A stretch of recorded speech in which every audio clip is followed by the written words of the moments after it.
नमस्कार जय जगन्नाथ प्रभाती किचन को आपण मानक स्वागत।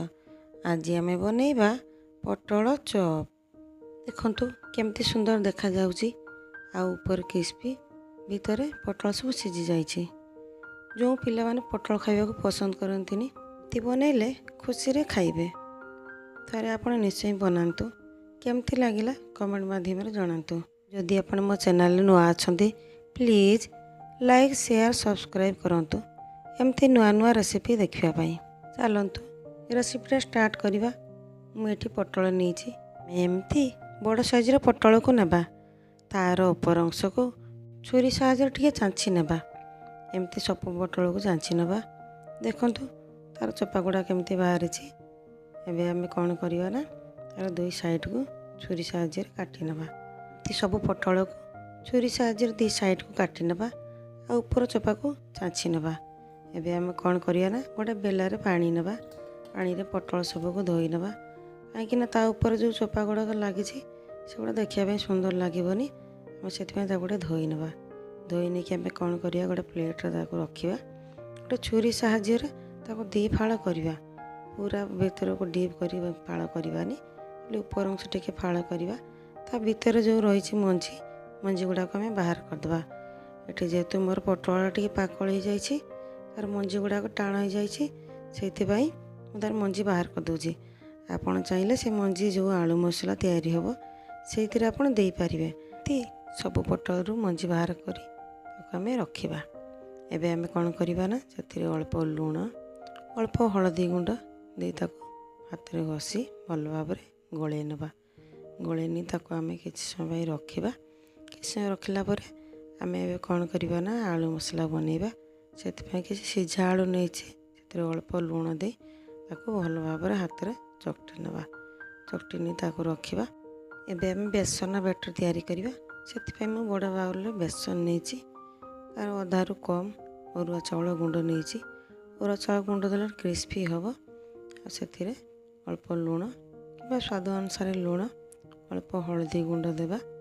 हळदी गुंड देला परे पानी दबा। पानी एकाथर के बेसी दबा नहीं अल्प अल्प करी पानी दबा ताको गळे। देखंतु गळेली किंतु आउ टिके पानी लागिबो सेति में आउ टिके अल्प पानी दबा। पानी दे आउ थरे गळेबा भल भाबरे गळेबा जेमती कोनसी लम्स न रहे। एमती स्मूथ बैटर बनेबा। देखंतु एतिकी हमें बहलिया रखिबा जेमती चामच रे मु देखौछि सेतिकी बहलिया रखिबा। एबे हमें कोन करिबा ना गोटे कढ़ई नेबा। कढ़ई रे किछि सरसो तेल दबा। सरसो तेल रे ताको गरम हो पई छाड़िबा। सरसो तेल गरम हे गले सेथिरे हमें पंच फुटण दबा। पंच फुटण को अल्प टिके भाजिबा। भल भाबरे भाजी हे गला परे सेथिरे हमें काटी के रखितबा जो प्याज को दबा। गोटे दीटा प्याज को काटी के नेछि ताको हमें भाजिबा। भल भाबरे भाजिबा टिके नाली हेबा पर्यंत। नाली हेला परे हमें अदा रसुण बटा को दबा। अदा रसुण बटा दे किछि समय भाजिबा।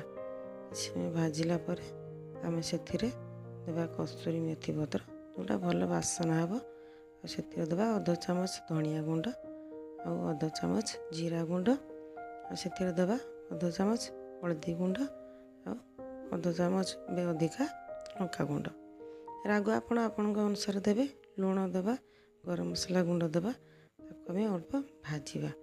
बेसी जोर आंच करिवानी गैस र आंच कमे ताको हमें अल्प भाजिबा।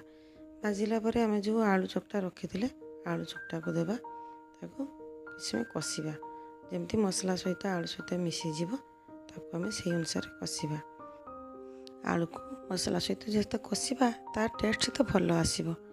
कसी गलानी देखंतु आमे एबे कोन करिबा ना गोटे थाली के बाहर कर दबा। ताको किछि समय ठंडा हवा पई दबा। एपटे आम जो पटल रे लूण आ हळदी गळे के रखिथिले देखंतु सेथुर केते पानी बाहरछि। आमे से पानी के फिंगी दबा आ पटल सब को आ गोटे थाली को बाहर कर नबा। आमे सेतिरे कोन करिबा ना जो आलू मसला रखिथिले से आलू मसला को ता भितरे देबा। प्रथमे एमती आलू को हाथ रे नै गोल करी ता भितरे पुरेबा। एमती मु आ गोटे देखंतु आ गोटे पटल नौची ता भितरे सेमती आलू नै पुरोची। देखंतु एमती सब पटल रे आलू पुरेगी आमे तयारी कर नबा। ताको गोटे साइड को रखिबा। जो आलू आमर बळीगला ताको आमे पछरे बनेबा। ଦେଖନ୍ତୁ ମୁଁ ଏଇଠି ଗୋଟେ କଢ଼େଇରେ ତେଲ ବସେଇଛି, ଅଳ୍ପ ଟିକେ ବେସନ ପକାଇ ଦେଖିଲି ତେଲ ଗରମ ହେଇଗଲାଣି। ଆଉ ପୋଟଳକୁ ମୁଁ ଏଇଠି ବେସନ ବ୍ୟାଟରରେ ବୁଡ଼େଇକି ଭଲ ଭାବରେ ବୁଡ଼େଇକି ତାକୁ ମୁଁ ଗରମ ତେଲରେ ଛାଡ଼ୁଛି। ଏମିତି ଗୋଟେ ପରେ ଗୋଟେ ସବୁ ପୋଟଳକୁ ବେସନରେ ବୁଡ଼େଇ ତାକୁ ମୁଁ ଛାଡ଼ିଲି।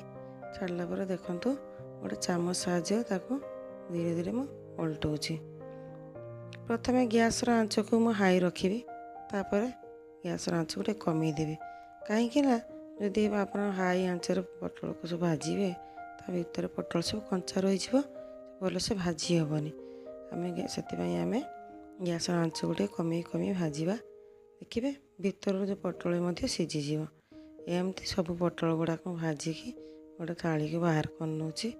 ଦେଖନ୍ତୁ ଏତେ ସୁନ୍ଦର ଦେଖାଯାଉଛି।